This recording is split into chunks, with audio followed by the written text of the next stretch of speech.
Hi everyone, my name is Maria Carton and I'm a style advisor based in Roscommon, and today we are going to be talking about textile waste prevention.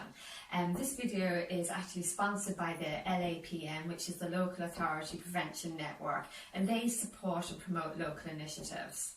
So as a style advisor, it seems a contradiction that I would be saying that fashion is the second largest polluting industry in the world, but it's actually a fact.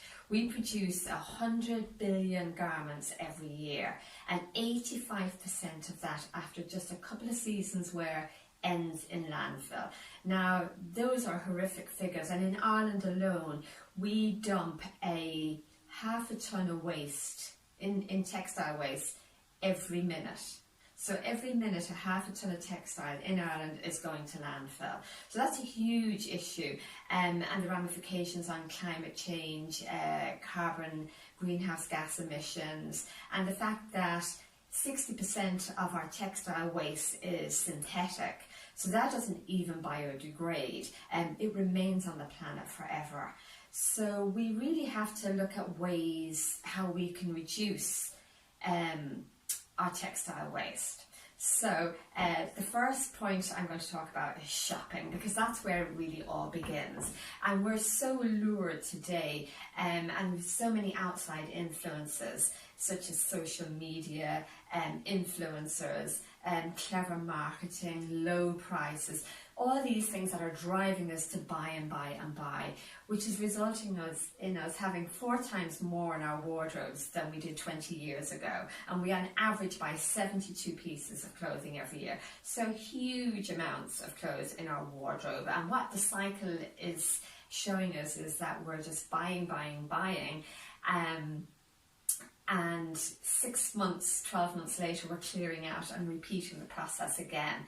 And that's not really a sustainable way of shopping going into the future. So today I'm just going to give you a few tips on how we can reduce our textile waste in a very practical way, because as a stylist I love my fashion, but I certainly believe we can be sustainable at the same time.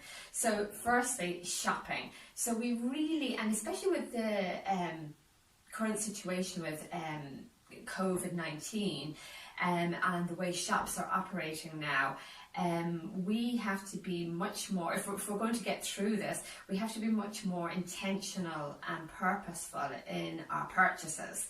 So we really have to have a good idea of what it is that we want, because when we don't, we go into the shops, we get lured by the beautiful displays, the staff wearing the clothes, the window displays. Low prices is such a lure, and what happens with low prices is that we end up spending twice as much. So we shop in outlets that are really cheap, we end up buying twice as much. So it's not that really that we're saving money, it's just that we're buying more, and what it is that we're just buying lots of stuff and things that are not coordinating. So my tips are, certainly when you go shopping, buy the complete outfit, and then you are not stuck then wondering what to put with it and trying to match it up with stuff that you have in your wardrobe. So I just have a lovely little simple outfit here, and now it could be any colour, whatever works for you, but buying a complete outfit looks amazing first and foremost, and then you can split them up and start to wear them with other things.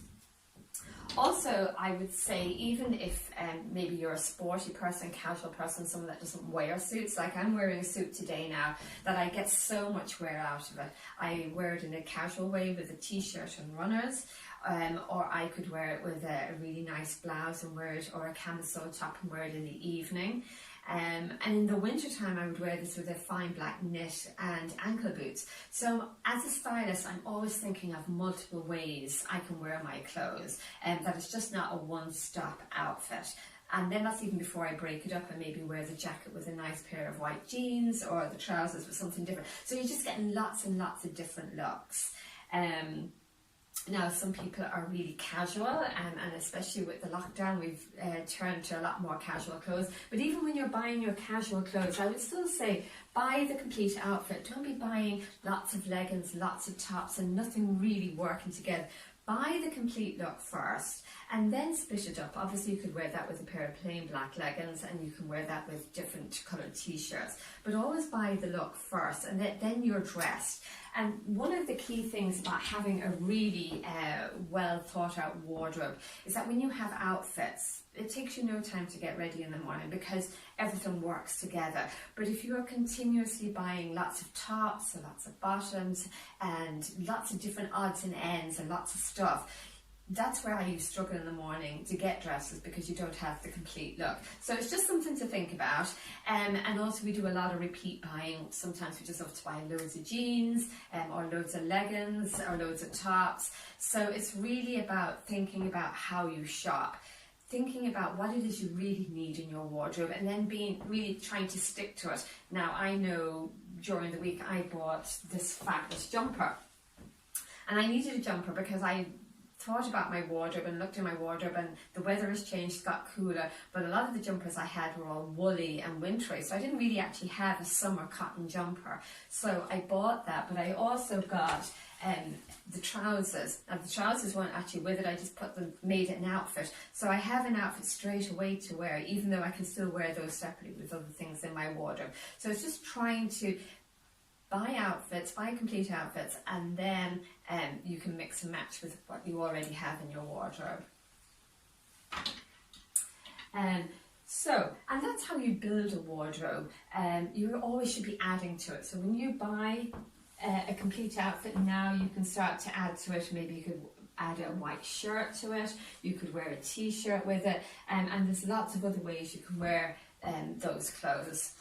So that's shopping, and really when you go shopping, stick to what it is that you need and want, and never buy something just for the sake of it or for the price of it, or so that you're not going home empty-handed. You know, really love your clothes, because the whole idea is to hold on to our clothes for as long as we can. We give our clothes longevity.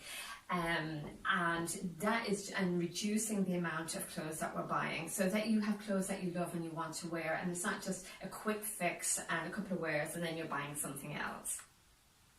So what happens then when we are finished with our clothes? And this is really the key point, is what we do with our clothes when we're finished with them. Because the last thing they should go to is landfill. We don't want our clothes going to landfill. There's no reason why our clothes should be going to landfill. And with the figures stating 85% of all textiles end up in landfill, is really quite a scary thought.